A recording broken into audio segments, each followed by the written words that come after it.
Hi friends, ಎಲ್ಲರಿಗೂ ನಮಸ್ಕಾರ. Farmers king ಚಾನಲ್ಗೆ ಸ್ವಾಗತ. ಇವತ್ತು ನೀವು ನೋಡ್ತಾ ಇರೋದು ಬೆಂಗಳೂರು ಹೂವಿನ ಮಾರ್ಕೆಟು. ಇವತ್ತು ಏನು ಬೆಲೆ ನೋಡೋಣ ಬನ್ನಿ. KRA ಫ್ಲವರ್ಸ್ ಮಾರ್ಕೆಟ್ ರೇಟ್ಗಳಿವೆಲ್ಲ. ನಿಮಗೆ ಇದ್ರ ಬಗ್ಗೆ ಹೆಚ್ಚಿನ ಮಾಹಿತಿ ಬೇಕಾದರೆ ಇಲ್ಲಿ ಕೆಳಗಡೆ ನಂಬರ್ ಕೊಟ್ಟಿದ್ದೀನಿ, ಪ್ಲೀಸ್ ಕರೆ ಮಾಡಿ ಹೆಚ್ಚಿನ ಮಾಹಿತಿ ತಿಳ್ಕೊಳ್ಳಿ. ಮತ್ತು ನೋಡೋಣ ಬನ್ನಿ, ಬೆಂಗಳೂರು ಹೂವಿನ ಮಾರ್ಕೆಟ್ ಇವತ್ತಿನ ಬೆಲೆಗಿಂತ ನಿನ್ನೆಗಿಂತ ಹೂವಿನ ಬೆಲೆ ಸ್ವಲ್ಪ ಏರುಪೇರಾಗಿದೆ. ಐಶ್ವರ್ಯ KG 80 ರೂಪಾಯಿಂದ 100, ಸುವರ್ಣ KG 40 ರೂಪಾಯಿಂದ 60 ರೂಪಾಯಿವರೆಗೆ ಫೈನ್ ಕ್ವಾಲಿಟಿ ಇರೋದು.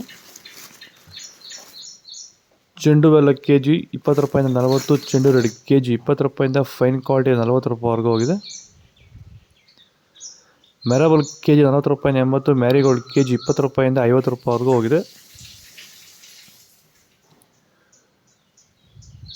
ಸೆಂಟೆಲ್ಲ KG 80 ರೂಪಾಯಿಂದ 100, ಸೆಂಟ್ ವೈಟ್ KG ಫೈನ್ ಕ್ವಾಲಿಟಿ ಇರೋದು 80 ರೂಪಾಯಿಂದ 100 ರೂಪಾಯಿವರೆಗೂ ಹೋಗಿದೆ. ಬಸ್ಕಿನ್ KG 100 ರೂಪಾಯಿಂದ 180, ಚಾಕ್ಲೇಟು KG 50 ರೂಪಾಯಿಂದ 60 ರೂಪಾಯಿವರೆಗೂ ಹೋಗಿದೆ. ಸರ್, ನಮ್ಮ ಹೆಸರು ಕೆಂಪೇಗೌಡ ಅಂತೇಳಿ, ನಂದಗುಡಿ ಹೋಬಳಿ, ಹೊಸಕೋಟೆ ತಾಲೂಕು, ಬೆಂಗಳೂರು ಗ್ರಾಮಾಂತರ ಜಿಲ್ಲೆ.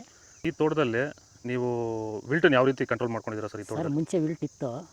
ಆಮೇಲೆ ಹಿಂಗೆ ವಿಡಿಯೋ ನೋಡಿಕೊಂಡು ನಮ್ಗೆ ಬೇಕಾದವ್ರ ಹತ್ರ ವಿಚಾರಿಸ್ಕೊಂಡು ಈ ವೈರಿಗಾನ್ ಅಂತ ಪ್ರಾಡಕ್ಟು ಹೇಳಿದರು. ಅದನ್ನು ಬಳಸಿದ ಮೇಲೆ ವಿಲ್ಟು ಪ್ರಾಬ್ಲಮ್ ಇಲ್ದಿರ ಆಗೈತೆ ಎಲ್ಲ. ಈಗ ಬೇರೆ ರೈತರು ಇದನ್ನು ಬಳಸ್ಕೋಬೋದು? ಬಳಸ್ಬೋದು ಸರ್. ವಿಲ್ಟ್ ಸಮಸ್ಯೆ ತುಂಬ ಜನ ಸಮಸ್ಯೆ ಇರೋರೆಲ್ಲ ಬಳಸ್ಬೋದು ಸರ್. ಟೊಮೊಟೊಗೂ ಬಳಸ್ಬೋದು ಸರ್ ಇದು ವಿಲ್ಟ್ಗೆ. ಅದೇ ಯಾವುದೇ ಬೆಳೆಯಲ್ಲಿದ್ದರೂ ವಿಲ್ಟ್ ಯಾವುದೇ ಬೆಳೆಯಲ್ಲಿ ಇದ್ದರೂ ಬಳಸ್ಬೋದು. ನಾವು ಟೊಮೊಟೊಗೂ ಬಳಸಿದ್ದೀವಿ. ಪನ್ನೀರ್ ಸೊಪ್ಪು KG 20 ರೂಪಾಯಿಂದ 40 ರೂಪಾಯಿ ಇದೆ. ಆದಷ್ಟು ಈ ವಿಡಿಯೋ ರೈತರಿಗೆ ಶೇರ್ ಮಾಡಿ, ಫಾಲೋ ಮಾಡ್ತಾ ಇದ್ದೀವಿ, ಸಪೋರ್ಟ್ ಮಾಡಿ. ಅಸ್ತರೋಸ್ ಹೂವು KG 60 ರೂಪಾಯಿಂದ 80, ಮಲ್ಲಿಗೆ ಹೂವು KG 200 ರೂಪಾಯಿಂದ 400 ರೂಪಾಯಿವರೆಗೂ ಹೋಗಿದೆ. ಲಿಲ್ಲಿ ಹೂವು KG 10 ರೂಪಾಯಿಂದ 20, ಕನಕಾಂಬರ ಹೂವು KG 400 ರೂಪಾಯಿಂದ 500 ರೂಪಾಯಿವರೆಗೂ ಹೋಗಿದೆ. ಇದು ಬೆಂಗಳೂರು ಹೂವಿನ ಮಾರ್ಕೆಟ್ ಇವತ್ತು ರೇಟ್ಗಳು. ನಿಮಗೆ ಈ ವಿಡಿಯೋ ಯೂಸ್ ಆದರೆ ಪ್ಲೀಸ್ ಒಂದು ಲೈಕ್ ಮಾಡಿ, ಸಬ್ಸ್ಕ್ರೈಬ್ ಮಾಡ್ಕೊಳ್ಳಿ. ಇದ್ರ ಬಗ್ಗೆ ಹೆಚ್ಚಿನ ಮಾಹಿತಿ ಬೇಕಾದರೆ ಕೆಳಗಡೆ ಕಾಮೆಂಟ್ ಮೂಲಕ ತಿಳಿಸಿ, ಫಾಲೋ ಮಾಡಿ, ಸಪೋರ್ಟ್ ಮಾಡಿ.